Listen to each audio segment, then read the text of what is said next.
যে হাদিস আল্লাহ বলেছেন, ইয়া ইবাদি ইন্নী হাররামতু যুলমা আলা নাফসি ওয়া জাআলতু বাইনাকুম মুহাররামান ফালা তাযালামু, হে আমার বান্দারা, আমি আমার নিজের উপরে জুলুম করাকে হারাম করেছি, আর ওই একই জিনিস আমি তোমাদের উপরে হারাম করেছি, খবরদার তোমরা একে অন্যের উপরে জুলুম করবে না। এটা হারাম, সবার উপরে হারাম। তো এই হাদিসের মধ্যে একটা মিডল একটা কথা আছে। আল্লাহ বলেছেন, ইয়া ইবাদি ইন্নাকুম তুখতিউনা বিল্লাইলি ওয়ান নাহার ওয়া আনা আগফিরু যুনুবা জামিয়া, তোমরা রাত দিন কত পাপে লিপ্ত, আর আমি আল্লাহ তোমাদের সমস্ত পাপগুলোকে ক্ষমা করে দিয়ে থাকি। তারপর আল্লাহ সুবহানাহু ওয়া তাআলা বলেছেন, ফাস্তাগফিরুনি আগফিরু লাকুম, আমার কাছে ক্ষমা চাও, আমি তোমাদের পাপগুলোকে ক্ষমা করে দেব।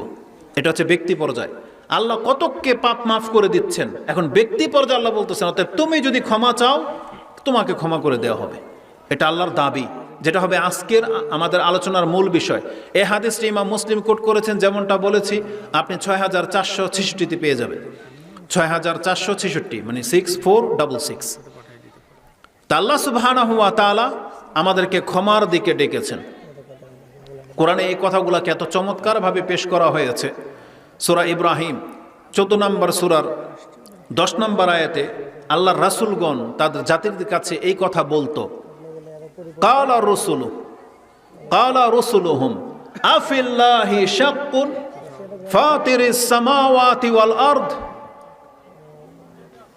ইয়াদউকুম লিয়াগফিরা লাকুম মিন যুনুবিকুম ওয়া ইউআখিরুকুম ইলা আজাল। রাসূলগণের দাওয়াত ছিল এটা যে আফিল্লাহি শাক্কুন ফাতিরুস সামাওয়াতি ওয়াল আরদ, যে আল্লাহ আকাশ এবং জমিন সৃষ্টি করলেন সেই আল্লাহ সম্পর্কে তোমরা সন্দিহান, যিনি তোমাদেরকে ডেকে বলতেছেন আসো আমি তোমাদেরকে ক্ষমা করে দেব।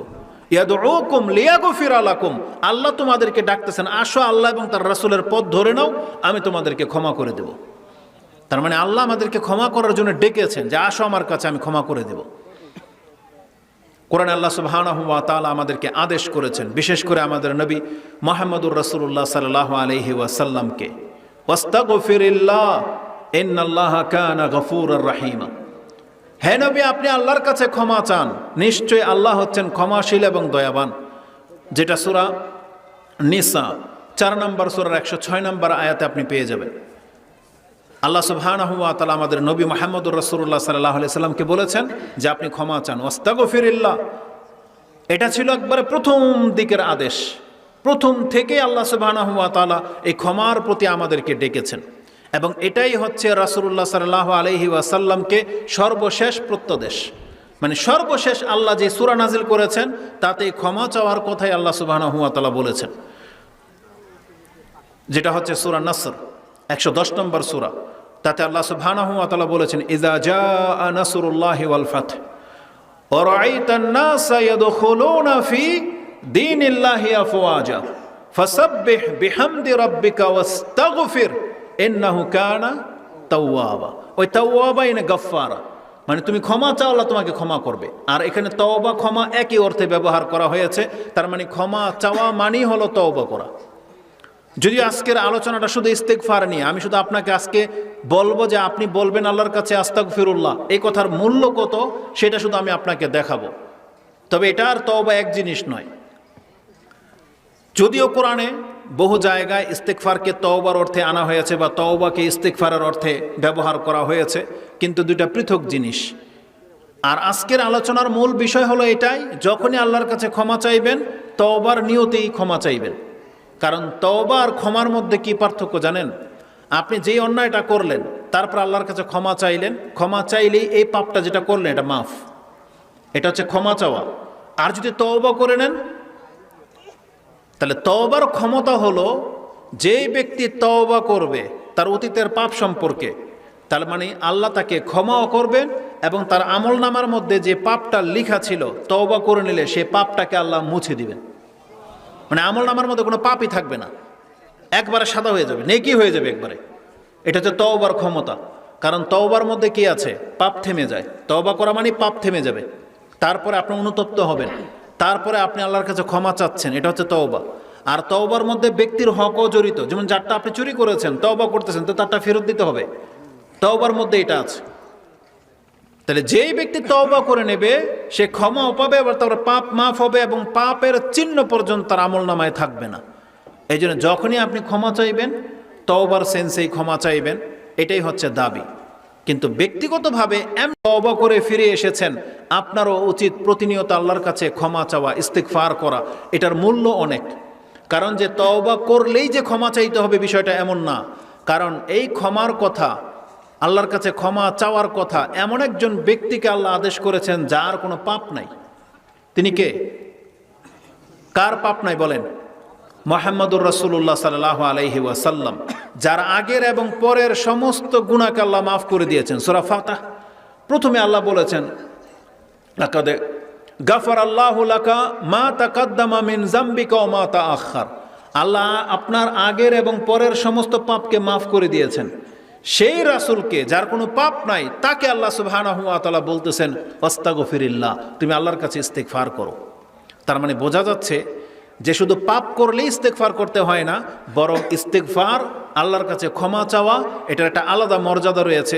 যেই ব্যক্তি আল্লাহর কাছে সবচেয়ে বেশি ক্ষমা চাইবে, তার এই দুনিয়া এবং পরকালে কল্যাণ বয়ে আনবে। ওটাই আমি আজকে আপনাকে দেখাতে চেয়েছি। রাসূলুল্লাহ সাল্লাল্লাহু আলাইহি ওয়াসাল্লাম, তার কোনো পাপ নাই, তারপরও তিনি 100 বার করে ক্ষমা চাইতেন। ইমাম বুখারী রাহিমাহুল্লাহ তিনি তার দোয়াতে এই হাদিস এনেছেন যে রাসূলুল্লাহ সাল্লাল্লাহু আলাইহি ওয়াসাল্লাম আমাদেরকে বলেছেন, ইয়া আইয়ুহান নাস তুবু ইলাল্লাহ, তোমরা আল্লাহর কাছে তওবা করো, মানে ক্ষমা চাও। ফা ইন্নী আতুবু ইলাল্লাহি ফিল ইয়াউমি আকসারা মিন 70 মাররা। আরেকটা মনে আসছে, ইস্তাগফিরিল্লাহ, তোমরা আল্লাহর কাছে ক্ষমা চাও। ফা ইন্নী আস্তাগফিরুল্লাহ ওয়া আতুবু ইলাইহি ফিল ইয়াউমি আকসারা মিন 70 মাররা। এটা ইমাম বুখারীর ভাষা। আর ইমাম মুসলিম কোট করেছেন, তিনি বলেছেন আগারুল মুজান্নিন, হাদিসের বর্ণনাকারী, তিনি বলেছেন সামিআতু রাসূলুল্লাহ সাল্লাল্লাহু আলাইহি ওয়াসাল্লাম ইয়াকুল লা ইউগানু আলা কলবি ওয়া ইন্নী আস্তাগফিরুল্লাহ ফিল ইয়াউমি 100 মাররা। যখনই আমার অন্তরে সামান্য সময় আল্লাহ সুবহানাহু ওয়া তাআলার চিন্তা থেকে বা কোনো কারণে যদি আমি গাফিলতি অনুভব করেছি, আমি এর কারণে আল্লাহর কাছে প্রতিদিন 100 বার ক্ষমা চেয়েছি। 100 বার। আমাদের নবীর মুহাম্মদুর রাসূলুল্লাহ সাল্লাল্লাহু আলাইহি ওয়াসাল্লামের এটা হচ্ছে আদর্শ, যে সামান্য একটু ভুল ত্রুটির অনুভব করলে তিনি এর জন্য আল্লাহর কাছে 100 বার করে ক্ষমা চাইতেন। কিন্তু আমাদের পাপের ঢের নিয়ে আমরা বসে আছি, অথচ আপনি একজন ব্যক্তিও বলতে পারবেন না যে অন্তর থেকে আজকে কখন আপনি আল্লাহকে বলেছেন যে আল্লাহ আমার পাপগুলোকে মাফ করে দাও। হয়তো আমরা কেউ বলি নাই। এভাবে শুধু আজকে না, এইভাবে দেখতে দেখতে এই যে যাদের 40-50 বছর হয়ে গেছেন, আপনি বলতেই পারবেন না কবে অন্তর থেকে আপনি আল্লাহর কাছে ক্ষমা চেয়েছেন। হয়তো দোয়ার সেন্সে আমরা প্রতিনিয়তই হয়তো বলি আস্তাগফিরুল্লাহ আস্তাগফিরুল্লাহ আস্তাগফিরুল্লাহ, এটা হচ্ছে পুঁতির গল্পের মতো। যেমন নিয়ম, ওই যেমন বাথরুম থেকে বের হলে গুফরানাকা বলতে হয়, কিন্তু ওই এহসাসটা নাই যে আমি আল্লাহর কাছে ক্ষমা চাচ্ছি। আপনি তো মনে করছেন এটা দোয়া করলাম। নামাজের সালাম ফিরানোর পরে আস্তাগফিরুল্লাহ আস্তাগফিরুল্লাহ আস্তাগফিরুল্লাহ পড়তে হয়, কিন্তু আপনি এটার কদর বোঝেন নাই যে এই জায়গাতে আস্তাগফিরুল্লাহ কেন রাসূল পড়তেন। আপনার কদর নাই। যখন কথা এই পর্যন্ত চলে আসছে, তাহলে এটার দলিল আপনাকে দিয়ে দিই। আবু উমামা রাদিয়াল্লাহু তাআলা তিনি বলতেছেন, কিলা আলী রাসূলুল্লাহ সাল্লাল্লাহু আলাইহি ওয়াসাল্লাম আইয়ু দুআ ইউসমা, কোন সময়ের দোয়া আল্লাহ কবুল করেন? তখন রাসূলুল্লাহ সাল্লাল্লাহু আলাইহি ওয়াসাল্লাম বলেছেন, আখিরুল লাইলিল,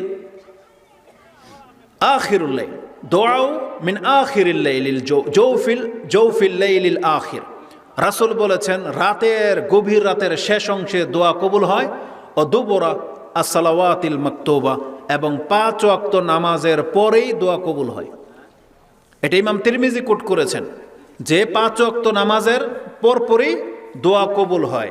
এ দুবুর বলতে গিয়ে 2 রকমের ব্যাখ্যা করা হয়েছে। এক, দুবুর বলতে নামাজের শেষ অংশে, আবার কেউ বলেছেন নামাজের শেষে। দুইটাই শুদ্ধ, কারণ কিছু কিছু বর্ণনায় দুবুর বলতে ওই নামাজের সালাম ফিরানোর আগের সময়টাকেও বলে, আবার দুবুর বলতে সালাম ফিরিয়ে দেওয়ার পরপর যে কথাগুলো বলা হয় এটাই। যেমন মুয়াজ বিন জাবলকে রাসূলুল্লাহ সাল্লাল্লাহু আলাইহি সাল্লাম বলেছেন, ইয়া মুয়াজ, আমি তোমাকে ভালোবাসি। হে মুয়াজ, তুমি কখনোই এই দোয়া ছেড়ে দিবে না, প্রত্যেক নামাজের পরে তুমি এটা অবশ্যই করবে। সেটা কি?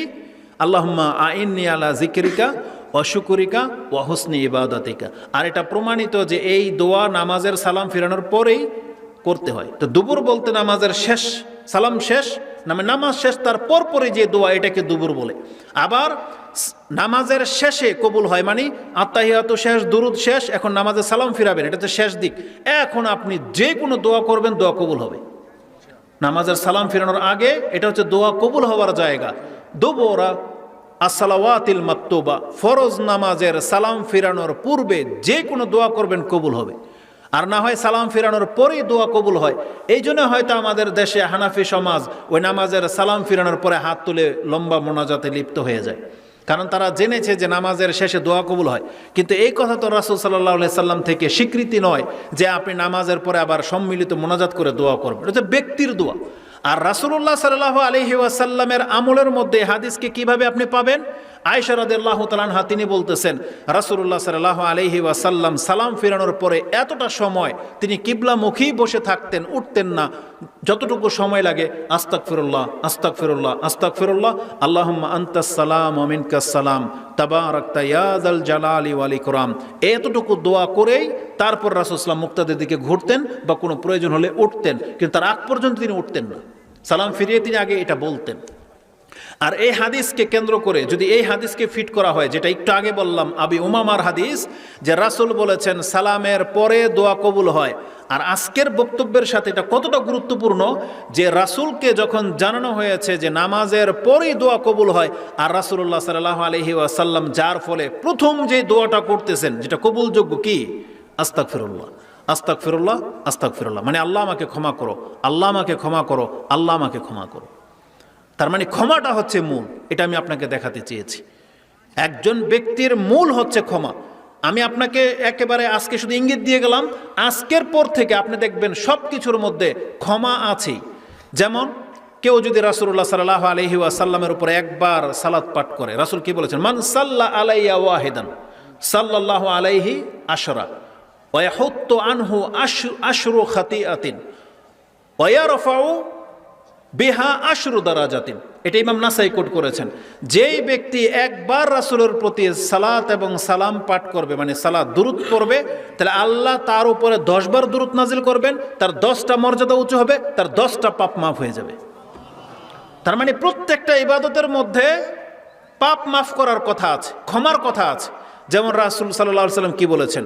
মা মিন মুসলিমিন ইউসিবু, যে কোনো মুসলিম যে কোনো মুসিবতে পড়ুক, আও হাম্মিন আও গাম্মিন আও হুজনিন আও আযা হাত্তা শাওকা ফামা ফাওকাহা, একজন মুসলিমের যত দুঃখ বেদনা কষ্ট আছে, এমনকি কাটা লেগে যাওয়া বা কাটার চাইতেও যদি হালকা তার গায়ে কোনো খোঁচা লেগে যায়, তার বিনিময়ে তার মর্যাদা উঁচু হয়, তার পাপ মাফ হয়।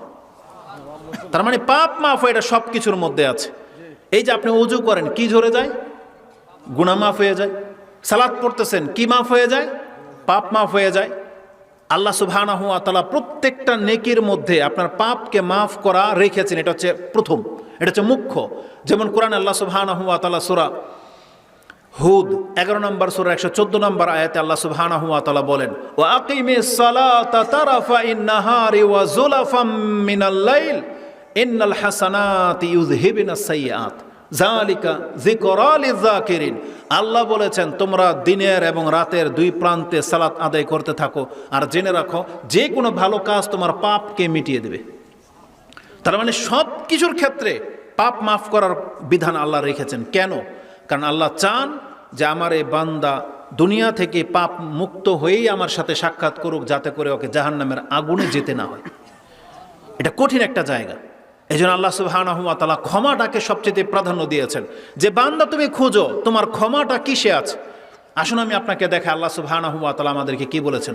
দোয়াতে আপনি ক্ষমা চাইবেন, দোয়াতে যেমনটা বললাম, যে দেখেন নামাজের শুরুতেও ক্ষমা, মাঝখানেও ক্ষমা, শেষেও ক্ষমা, নামাজ শেষ করার পরেও ক্ষমা। ক্ষমা চাইতেন রাসূলুল্লাহ সাল্লাল্লাহু আলাইহি সাল্লাম।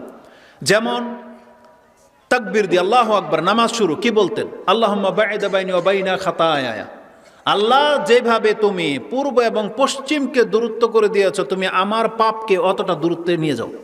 আমার পাপকে তুমি ধুয়ে মুছে সাফ করে দাও, যেমন তুমি ঠান্ডা পানি শিশির দিয়ে ময়লা কাপড়কে পরিষ্কার করা হয়। তার মানে প্রথমে ক্ষমা চেয়ে নেওয়া হচ্ছে। তারপরে আপনি সালাত শুরু করলেন, রুকুতে গিয়ে আপনি কি বলেন? আজিম। তারপরে সুবহানাকা আল্লাহুম্মা রাব্বানা ওয়া বিহামদিকা আল্লাহুম্মা গফিরলি। এটা রুকুতে সবচেয়ে বেশি রাসূলুল্লাহ সাল্লাল্লাহু আলাইহি সাল্লাম পড়তেন। এবং সেজদায় কি বলতেন? এটাই, সুবহানাকাল্লাহুম্মা রাব্বানা ওয়া বিহামদিকা আল্লাহুম্মা গফিরলি। আয়েশা রাদিয়াল্লাহু তাআলা আনহা তার বর্ণনাকারী যে কানা রাসূলুল্লাহ সাল্লাল্লাহু আলাইহি ওয়াসাল্লাম ইউকসিরু আইয়াকুলা ফি রুকুইহি ওয়া সুজুদি, যে রাসূলুল্লাহ সাল্লাল্লাহু আলাইহি ওয়াসাল্লাম অধিক মাত্রায় তিনি রুকুতে এবং সিজদাতে এই দোয়া পড়তেন। কেন?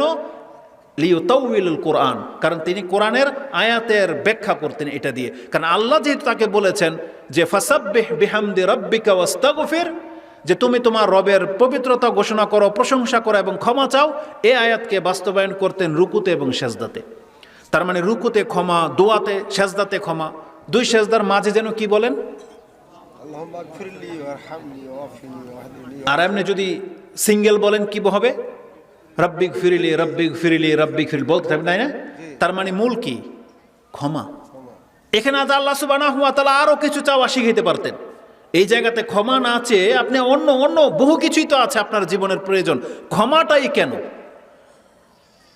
তার মানে এটা হচ্ছে মুখ্য। একজন ব্যক্তি যদি আল্লাহর কাছে ক্ষমা না পায় আর সব কিছু যদি পেয়ে যায়, ও কিছুই পেল না।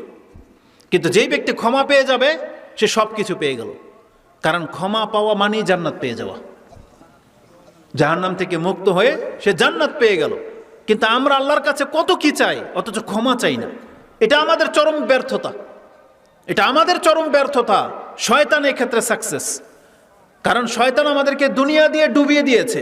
কেউ চাচ্ছে বাড়ি গাড়ি, ইয়ং বয়সের পোলাপান চাচ্ছে নারী, ওই আইফোন বাইক, মহিলারা চাচ্ছে ভালো স্বামী, প্রবাসী স্বামী চায়, পয়সাওয়ালা হাজবেন্ড চায়, সরকারি কর্মকর্তা চায়, নেতা চায়, সমন্বয়ক চায়। এখন বুঝেন, এটা তাদের চাহিদা। অথচ জান্নাত চায় না, ক্ষমা চায় না, যেটা মুখ্য। সুবহানাল্লাহ। উম্মে হাবিবা রাদিয়াল্লাহু তাআলা আনহা তিনি একদিন দোয়া করতেছেন, আল্লাহুম্মা মাত্তিনি বিজাওজি রাসূলিল্লাহি সাল্লাল্লাহু আলাইহি ওয়াসাল্লাম ওয়া বিআবি আবি সুফিয়ান ওয়া আখি মুআবিয়া। রাসূলুল্লাহ সাল্লাল্লাহু আলাইহি ওয়াসাল্লাম শুনে আশ্চর্য হলেন, বললেন আজালতানি, তুমি বললেন লাকাদ সালতি আন আজালিন মাদরুবাতিন ওয়া আসারিন মাবলুগাতিন ওয়া আরযাকিন মাকসুমাতিন লা ইউআজ্জিলু মিনহা শাইআন ক্বাবলা হিল্লিহি ওয়া লা ইউআখিরু মিনহা শাইআন বাদা হিল্লিহি ওয়ালাউ কুনতি সাআলতিল্লাহা আইয়ু আফিয়াকি মিন নারিন ওয়া আফিয়াকি মিন আযাবিল কবর লাকানা খাইরাল লাকি।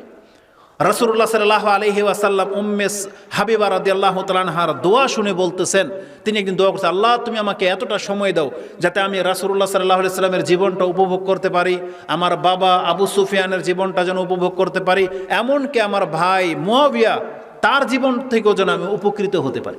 তার মানে এত লম্বা সময় চেয়েছেন।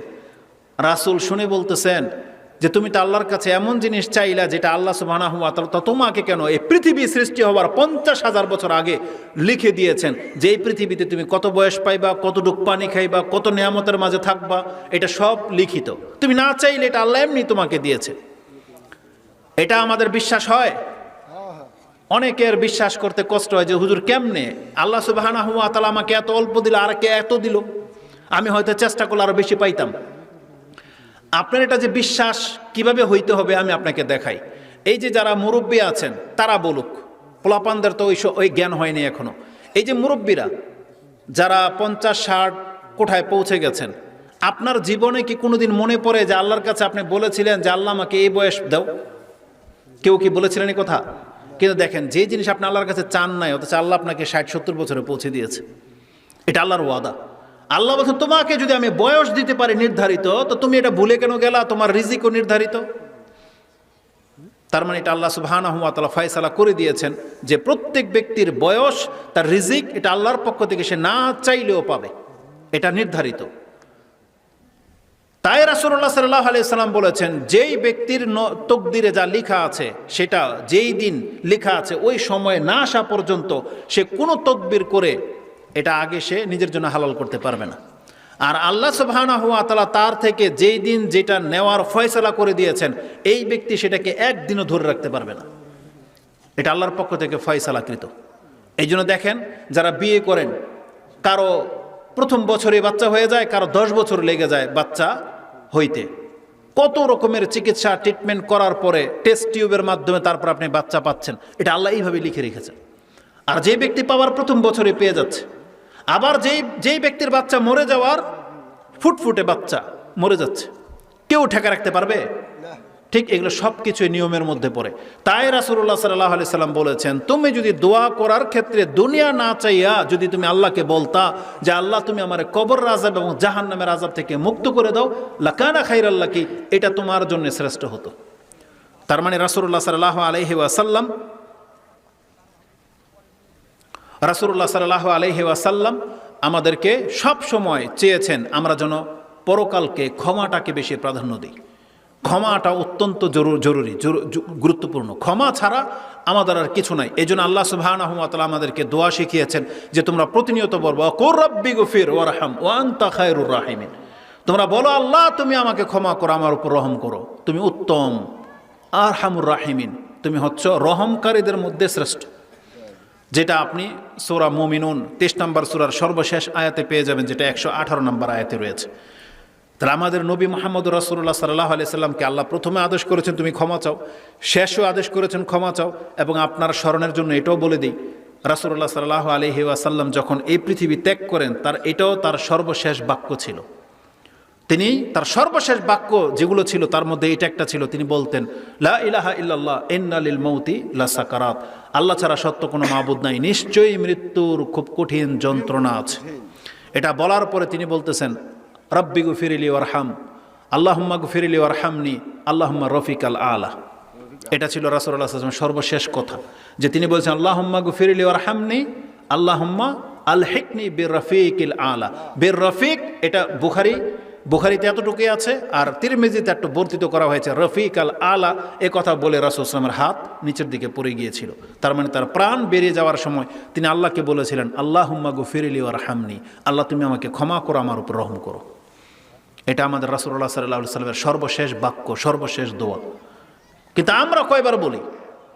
রাসূল তো একই বৈঠকে ইবনে উমর বলতেছেন লানাউদ্দু লিরাসূলিল্লাহি সাল্লাল্লাহু আলাইহি ওয়াসাল্লাম ফিল মাজলিসিল ওয়াহিদ মিয়াতা মাররা। রাসূলুল্লাহ সাল্লাল্লাহু আলাইহি ওয়াসাল্লাম বলতেই থাকতেন, আমি গুনে দেখলাম এক বৈঠকে রাসূলুল্লাহ সাল্লাল্লাহু আলাইহি ওয়াসাল্লাম 100 বার বললেন রব্বি গফিরলি ওয়ারহামনি বা আল্লাহুম্মা গফিরলি ওয়া তুব আলাইয়া ইন্নাকা আনতাত তাওয়াবুর রহিম। 100 বার একই বৈঠকে কোন এক কারণে বলতেই আছেন যে আল্লাহুম্মা গফিরলি ওয়ারহামনি, বলতেই থাকেন। অথচ আমরা সারাটা দিন কত আলফাল কাজে ব্যস্ত, কত পাপ করে ফেলতেছি, কত হাসি ঠাট্টা তামাশার মধ্য দিয়ে আমাদের জীবন যাচ্ছে, কিন্তু একবারও আমাদের মুখ থেকে রব্বি গফিরলি শব্দটা বেরোয় না। একবারও আল্লাহুম্মা গফিরলি কথাটা আমরা বলি না, আস্তাগফিরুল্লাহ বলি না। অথচ আরবদের নেচার জানেন, ওরা হাজারো খারাপের মাঝে এখন পর্যন্ত ওদের মধ্যে, ওর জবানের মধ্যে ওরা আল্লাহর নাম নেয়। কিছু হলেই বলবে আস্তাগফিরুল্লাহ, লা হাওলা ওয়ালা কুওয়াতা ইল্লা বিল্লাহ। রেগে গেলে বলবে লা হাওলা ওয়ালা কুওয়াতা ইল্লা বিল্লাহ। পুরুষ মহিলা সবাই বলতেছে, বলবে সাল্লি আন নবী, আল্লাহ রাসূলের প্রতি সালাত পেশ করো। আর আমরা বললে কি বলবো, তুই জাহান্নামে যা, উমুক তুমুক, যা খুশি তা, বকা ঝকা ছাড়া আমাদের মুখে কোনো ভাষা নাই।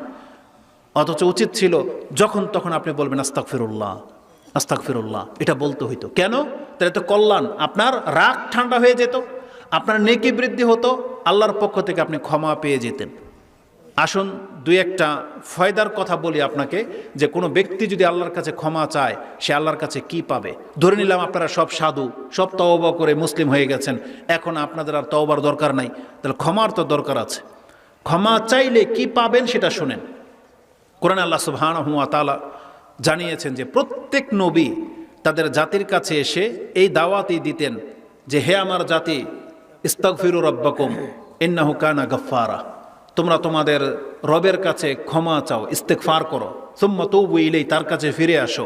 এই কথাগুলো আপনি কোরআনের মধ্যে একাধিক আয়াতে পাবেন। যদি প্রত্যেকটা আয়াত টেনে দেই অনেকটা লম্বা হয়ে যাবে। সূরা হুদ 11 নম্বর সূরার 61 নম্বর আয়াত, সূরা হুদ 11 নম্বর সূরার 90 নম্বর আয়াত, যেখানে সালেহ এবং শুআয়ব আলাইহিস সালামের কথা রয়েছে।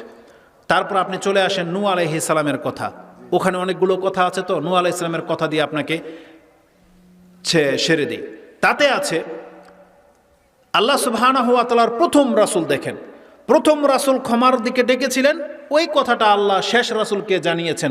তার মানে পৃথিবীর কোনো রাসূল এই ক্ষমা ছাড়া তার জাতিকে আর কোনো দাওয়াত দেয়নি যে ক্ষমা চাও, ইস্তেগফার করো। এটাই ছিল মুখ্য, এটাই ছিল মূল।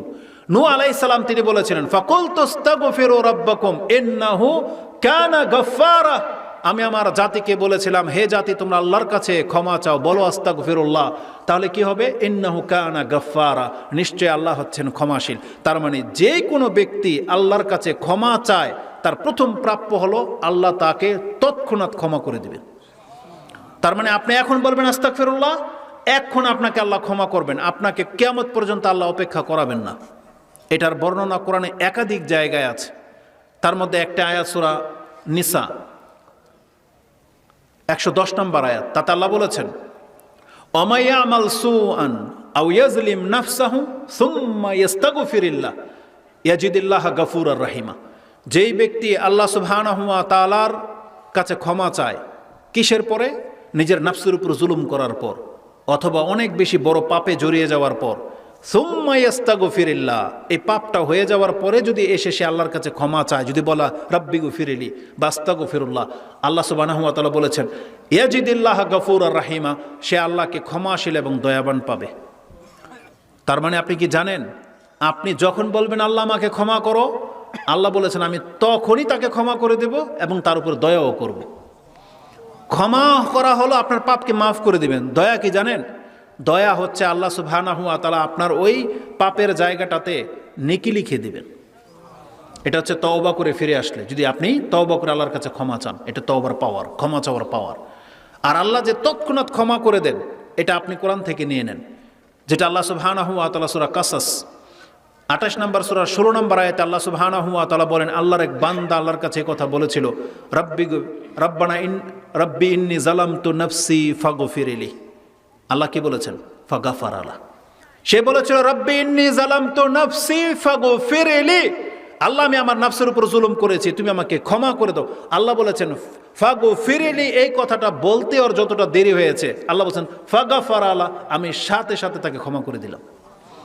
কারণ ইন্নাহু কানা গাফফার, আল্লাহ বলছেন ইন্নাহু হুয়াল গফুরুর রহিম, কারণ তিনি হচ্ছেনই ক্ষমাশীল এবং দয়াবান। এটা হচ্ছে আল্লাহ সুবহানাহু ওয়া তাআলা, এটা তার বান্দার সাথে সম্পর্ক।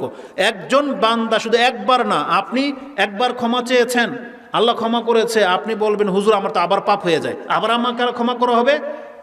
সারাদিন যদি আপনার 100 পাপ হয়ে যায়, 100 বার যদি আপনি ক্ষমা চাইতে সক্ষম হন, 100 বারই আল্লাহ আপনাকে ক্ষমা করে দিবেন।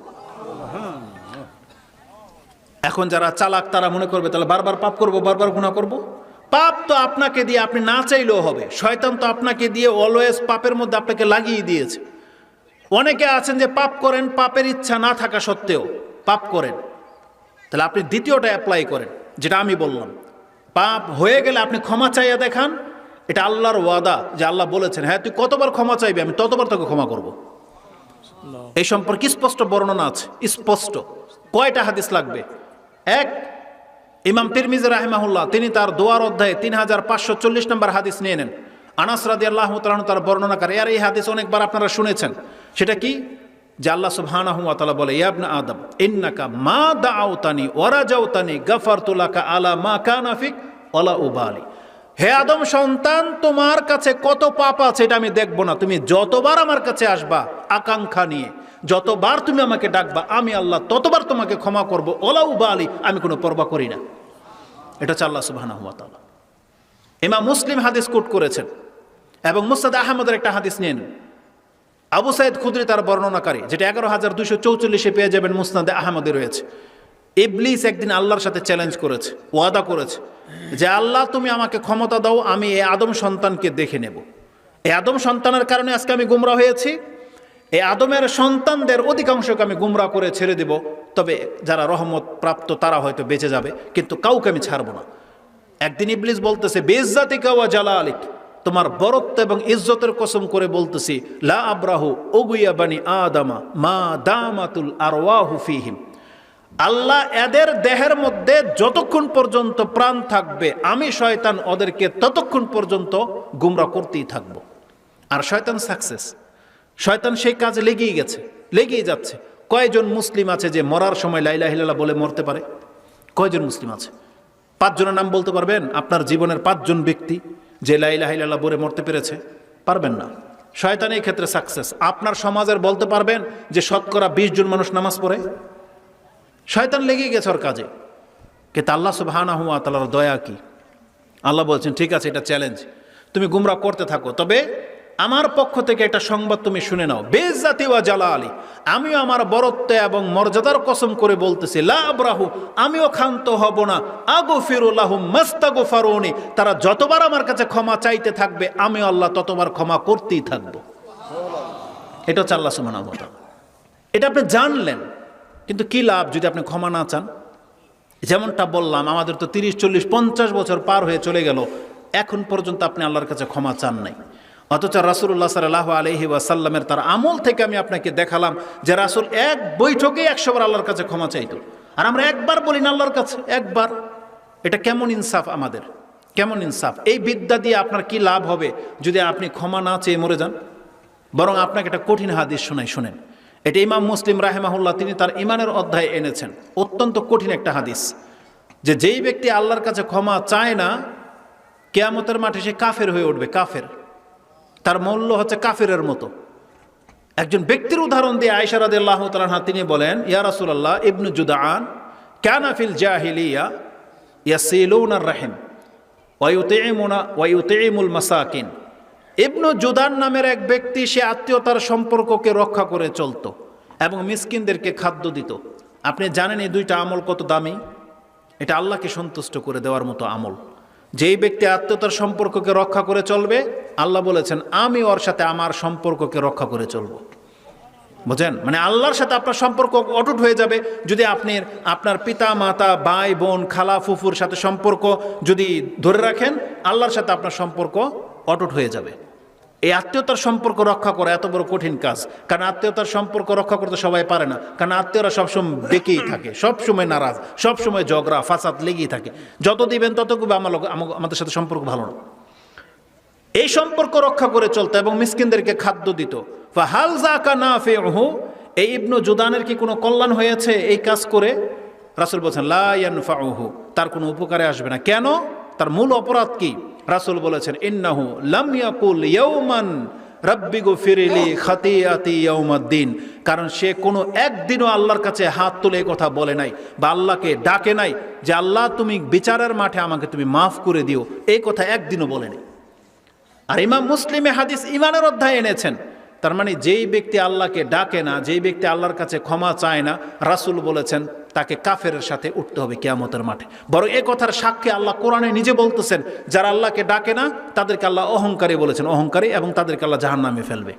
যেটা আপনি সূরা গাফির, সূরা মুমিন 60 নম্বর সূরা 40 নম্বর সূরার 60 নম্বর আয়াতে পেয়ে যাবেন। আল্লাহ বলছেন ওয়াকালা রাব্বুকুম উদউনি আস্তাজিব লাকুম, তোমাদের রব তোমাদেরকে ডেকে বলতেছেন আসো আমাকে ডাকো, আমি তোমাদের ডাকে সাড়া দেব। আর যারা এটা করো না, আল্লাহ বলছেন ইন্নাল্লাযীনা ইস্তাকবিরুনা আন ইবাদাতি সায়াদখুলুনা জাহান্নামা দাখিরিন, যেই ব্যক্তি আমাকে ডাকতে বা আমার ইবাদত করতে অহংকার প্রদর্শন করলা, খুব শীঘ্রই তোমাকে আমি জাহান্নামে ফেলবো। তো এইভাবে আমি বলতে গেলে অনেক কথা বলা যাবে, যেটা আমাকে বলা হয়েছে, সময় শেষ। সবচেয়ে বড় কথা হচ্ছে আপনাদেরকে আল্লাহ সুবহানাহু ওয়া তাআলার কাছে ক্ষমা চাইতে হবে।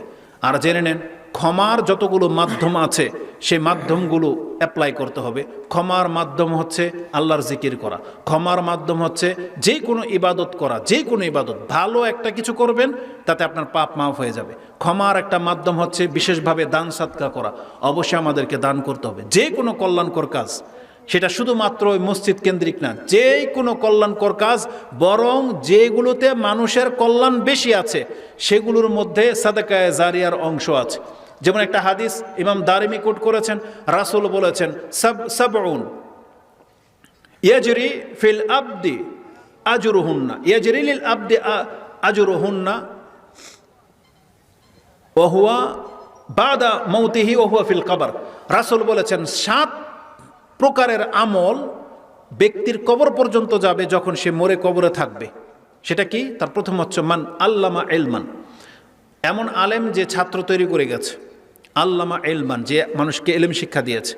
2 বলা হয়েছে কারানা হারান, মানে একটা নহর কেটে দিল। দেখেন, এটা কিন্তু ধর্মীয় কোনো কিছু না, আমরা এটাকে মনে করছি ধর্মীয় কিছু না, এটা দেশের উপকারার্থে। যেমন একটা খাল খনন করে, যেটা নেতারা করতে পারে, যাদের পয়সাওয়ালা কাউন্সিলর, যারা নেতৃস্থানীয় ব্যক্তি, তারা কিন্তু করে দেয়, কিন্তু জানে না তারা এটা কত বড় দামি কাজ।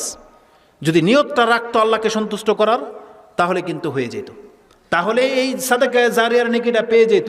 যে কারা নাহারান ও হাফারা বীরান, যদি কেউ নলকূপ করে দেয়, তাহলে বর্তমানে তো নলকূপ আর নহরের প্রয়োজন হয় না, বর্তমানে কি পানির প্রয়োজন হয়, হয়তো ডিপ টিউবওয়েল বসাইতে হয় বা পানির এক কথায় ব্যবস্থা করে দিলেই হলো। তাহলে দুইটাই ব্যক্তির সাথে